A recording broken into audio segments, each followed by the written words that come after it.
तो दोस्तों हम लोग डिस्कस करते हैं फाइनली लास्ट टॉपिक इस चैप्टर का कि जब इतना सब कुछ अच्छा चल रहा था तो मौर्यस का अंत हुआ क्यों। मौर्यस का अंत होने के पीछे या मौर्यन एम्पायर के ख़त्म होने के पीछे जो रीज़न था वो क्या था, अशोका की कौन सी पॉलिसी, धम्म की पॉलिसी। ठीक है,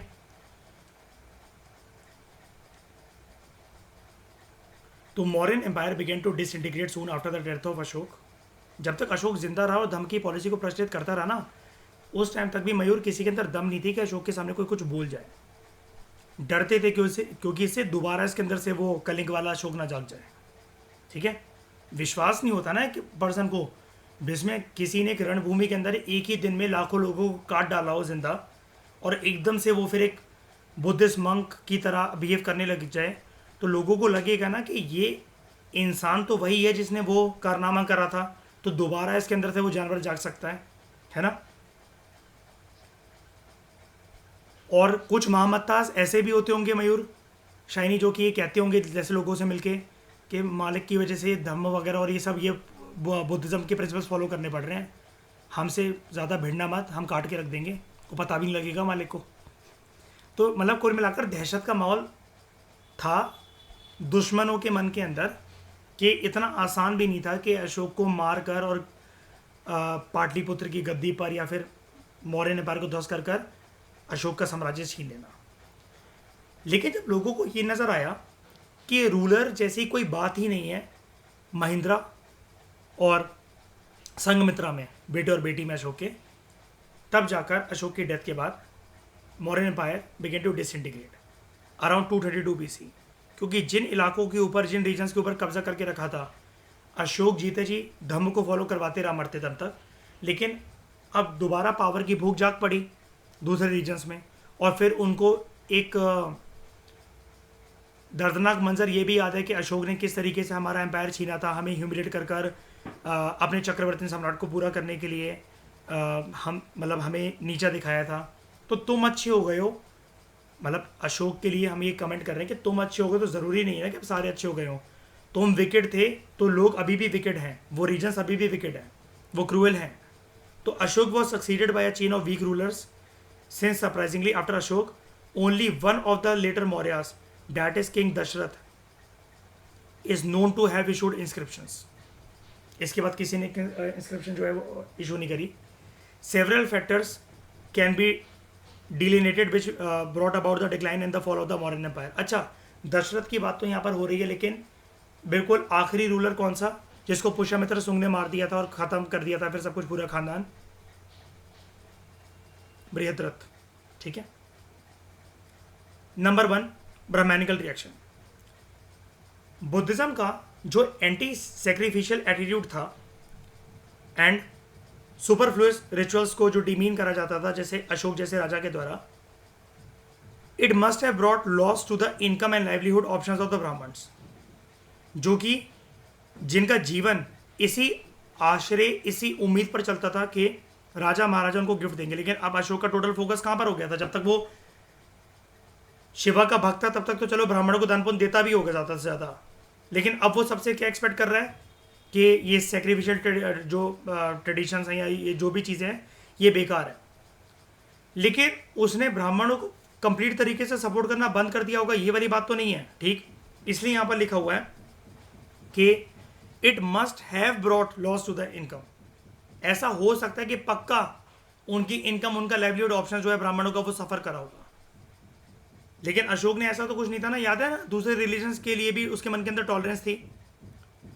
उसके बाद उसने जो धम्म महामत्तास को अपॉइंट करना शुरू करा तो उनकी भिड़प भी होती होगी, बिकॉज उससे ब्राह्मणों की जो प्रेस्टीज थी, जो कि अभी तक ये माने जाते थे कि जो ब्राह्मण हैं, जो पुरोहित हैं, जो पंडित हैं समाज के, they were regarded as custodians of social morality and order.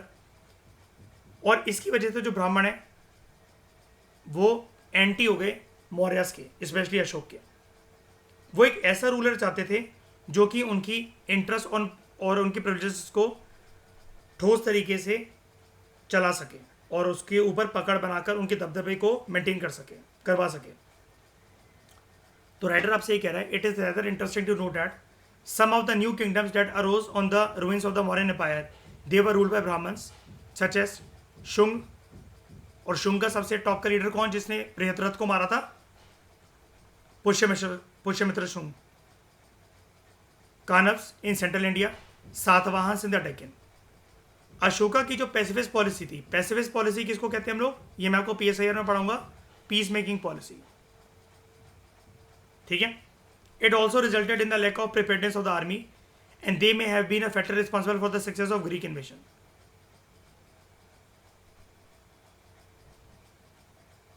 अब हिस्टोरियन की यहां पर बात हो रही है, Har Prasad Shastri too corroborates this view and holds Ashoka's pro-Buddhist and pacifist policy कि ये रीजन थे कि जिसकी वजह से ब्राह्मण जो है वो चढ़ गए थे and it resulted in the fall of the Mauryan empire. ये हिस्टोरियन है, ठीक है, ऐसा मत सोच लेते कोई पर्सन है। उसके बाद ऑपरेसिव पॉलिसी इन प्रोविंसेस, ऐसे भी घटनाक्रम हमें देखने को मिले हैं जहां पर there were complaints by the citizens of certain provinces regarding misrule by corrupt officials. The appointment of Ashok as Viceroy of Taxila during Bindusar's rule to redress the grievances of citizens against दुष्मत्यास, जो कि बहुत ही ज़्यादा corrupt जो bureaucrat थे, ये एक अच्छा example है इस चीज़ को समझने के लिए। सिमिलरली जो कलिंग एडिट्स हैं वो हमें बताती हैं कि Ashoka was very concern about operation in the provinces and therefore advises Mahamattas के लोगों को टॉर्चर मत करना, जब अगर कोई बात ही ना हो तो उनको सताना मत। The disturbing and the outrageous fact that last Mauryan king Brihadratha he was assassinated by his commander of the army Pushyamitra Shunga during an inspection of the troops and there was probably not much hue and cry on the murder। मतलब लोगों ने कुछ reaction भी नहीं दिया और ज़्यादा कुछ पुष्यमित्र शुंग को एक्सेप्ट करने से मना भी नहीं करा। ये इस चीज़ की तरफ इशारा करता है कि बाद के रूलर्स की जो छवि थी जनता की नज़रों में वो अच्छी थी नहीं। वरना एक बात बताओ, अगर आपने राजा का मर्डर कर दिया है तो वहाँ पर और भी तो आर्मी मैन वगैरह जो खड़े होंगे वो तो रिवोल्ट करते। लेकिन ऑब्वियसली बात है, पुष्यमित्र शुंग ने शायद ये सब कुछ मिली भगत के साथ ही तो करा होगा, ये देखते हुए कि बगावत का माहौल कैसा है या कैसी हवा चल रही है अभी, क्या मुझे राजा के तौर पर एक्सेप्ट करा जाएगा कि नहीं करा जाएगा, मेरा ही मर्डर तो नहीं कर देंगे सैनिक, है ना। उसके बाद फाइनेंशियल क्राइसिस, बहुत ज़्यादा जो एक्सपेंडिचर होना शुरू हुआ और maintaining such a large army and bureaucracy, it must have created a financial crisis for the Mauryan empire. The cost of establishing settlements on the newly cleared land, this must have strained the treasury as people settling on these lands initially were exempted from tax. लेकिन अब tax लेना उनसे शुरू करा गया जब financial crisis बहुत ज़्यादा हुआ, और आपने ट्रेजरी वाला पॉइंट जो था वो देखा ही था, कितने सारे तरीके के टैक्स, क्या क्या रेवेन्यू सोर्सेज, अब वो कहाँ से दिए जा रहे हैं? आसमान से थोड़ी ना टपक रहा है पैसा। लोगों की परिस्थितियाँ भी तो एक चीज़ मायने रखती हैं कि पैसा अगर आपको लेना है तो देने वाले के पास होना भी तो चाहिए। तो DD Kosambi, again a historian, he support this view and feels that heavy economic pressure due to vast army and bureaucracy, इसकी वजह से क्राइसिस हुआ होगा और जनता जो है वो नाखुश हो गई होगी मौर्यन एम्पायर से, और अगर वो ध्वस्त हो भी रहा था तो जनता को कोई फर्क नहीं पड़ता। उसके बाद spread of material culture and new technology in the outline areas, जब 6th सेंचुरी BC से ही आयरन टूल्स और वेपन्स की नॉलेज मिलना स्टार्ट हुई, और जब वो मौर्यन एम्पायर की प्रॉस्पेरिटी के पीछे एक आयरन टूल्स, आयरन वेपन्स एक प्रोमिनेंट फैक्टर्स बने, तो मगध के पास जो अपना एक स्पेशल एडवांटेज था वो चला गया। तो on the base of the material culture acquired from the Magadha, new kingdoms such as Shunga and Kanvas in the central India, Chetis in the Kalinga and Satavahanas in the Deccan, they were founded and developed.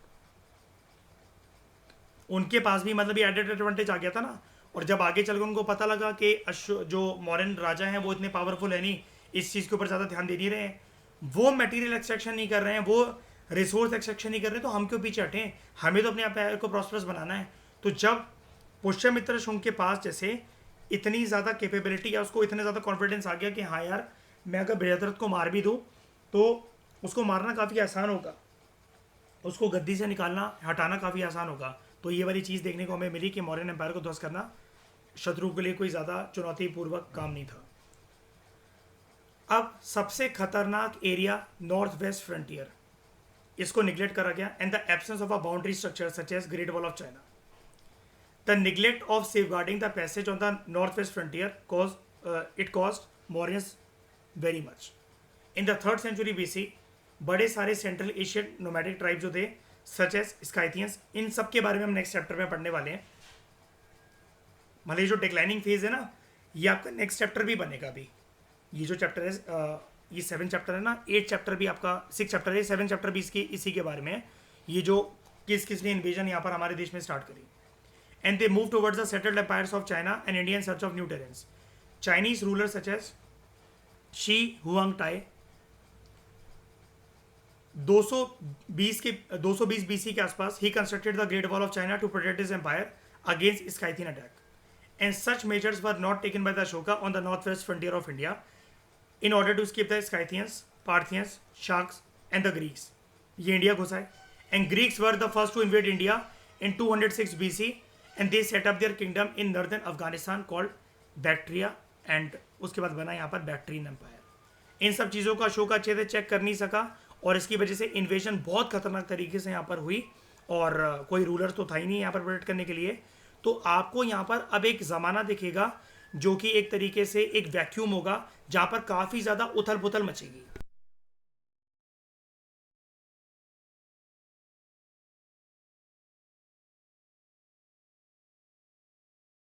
तो इस discussion में दोस्तों फिलहाल इतना ही. Thank you very much for discussion.